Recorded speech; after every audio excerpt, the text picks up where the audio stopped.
नमस्कार, मी जयश्री गावाकडची. मी या चॅनलवर तुम्हा सर्वांचं मनापासून स्वागत. आज मी आणि माझे सासरे म्हणजेच आमचे नाना कोथिंबिरीच्या वावरात गेलो होतो. आजचं आमचं काम होतं कोथिंबिरीला पोषक खत देणं आणि संपूर्ण वावराला पाणी देणं. मळ्यात आल्यानंतर सर्वात अगोदर खताची गोणी खांद्यावर घेतली आणि वावरात घेऊन गेले. शेतीची कामं करताना सुरुवातीपासूनच शेवटपर्यंत प्रत्येक कामात मेहनत असते.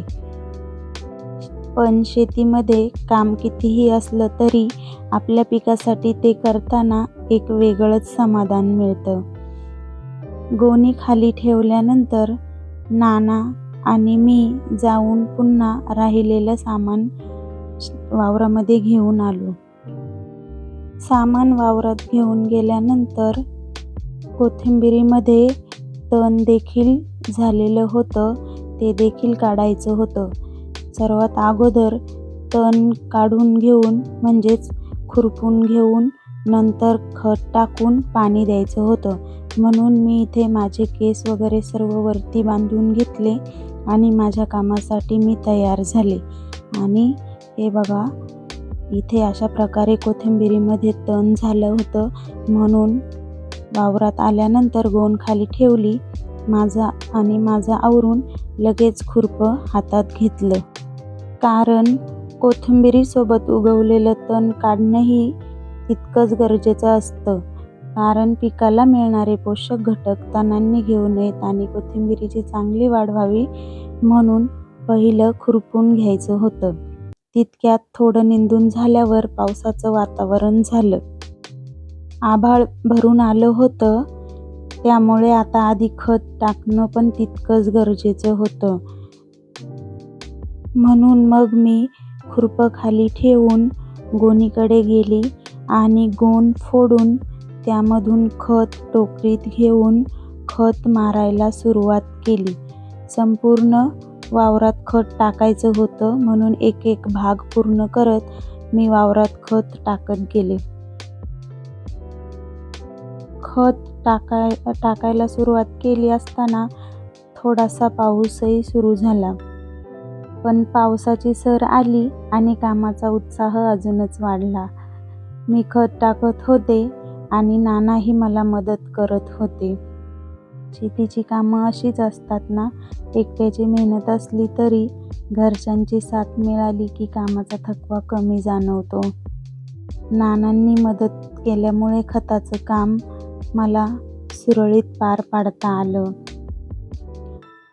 त्यानंतर आता खत टाकल्यानंतर पाणी द्यायचं होतं, म्हणून जिथे जिथे बारे फुटलेले होते नाना तिथे तिथे ते कव्हर करत होते आणि माझं इकडे खत टाकायचं काम चालूच होतं.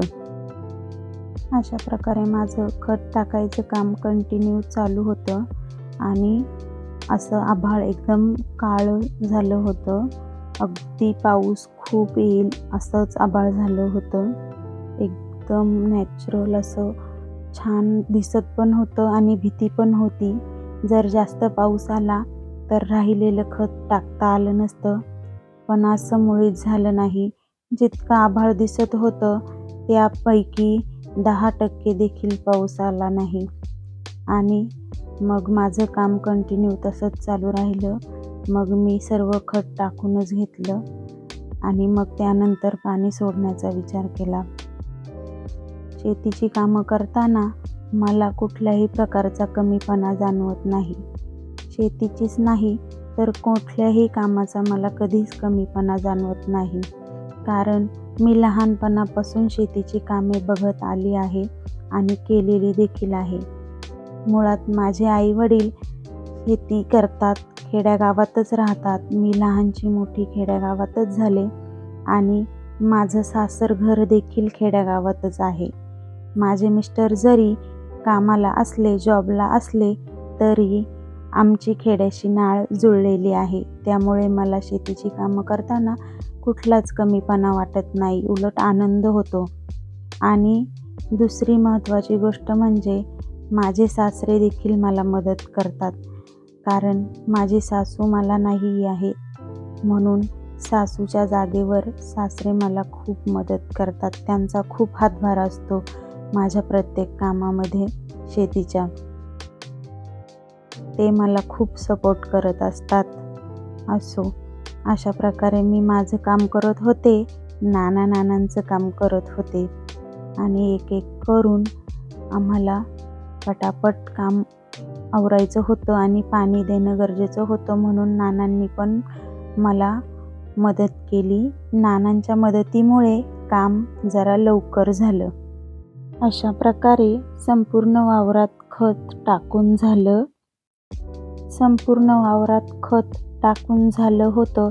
तरी पण गोणीमध्ये 1 टोकरी ते 2 टोकरी असं खत शिल्लकच होतं. तर आता त्याचं घरी नेऊन काय करणार, म्हणून मी आणि नानांनी असा विचार केला की ही सर्व इथेच टाकून देऊ. त्यानंतर मोटर सुरू केली आणि पाणी सोडण्याची वेळ आली आणि मग बाऱ्यातून पहिल्यांदा पाणी बाहेर येताना पाहिलं. हा क्षण शेतकऱ्यासाठी खरंच खूप खास असतो ना, कारण शेतकऱ्यासाठी पाणी म्हणजे फक्त पाणी नसतं, त्या पाण्याच्या प्रत्येक थेंबामागे असते मेहनत, घाम आणि आपल्या पिकासाठी मनापासून केलेली आशा. बाऱ्यातून पाणी बाहेर येताना पाहिलं की आजची केलेली मेहनत आता आपल्या पिकाला मिळते असं वाटतं. शेतकऱ्यासाठी पाण्याचा प्रत्येक थेंब खूप मौल्यवान असतो. हळूहळू पाणी संपूर्ण वावरात पसरायला सुरुवात झाली. कोथिंबीरीला पाणी मिळताना पाहून आज केलेल्या मेहनतीचं समाधान मिळत होतं. अशा प्रकारे आजचा दिवस आमचा शेतीच्या कामात समाधानात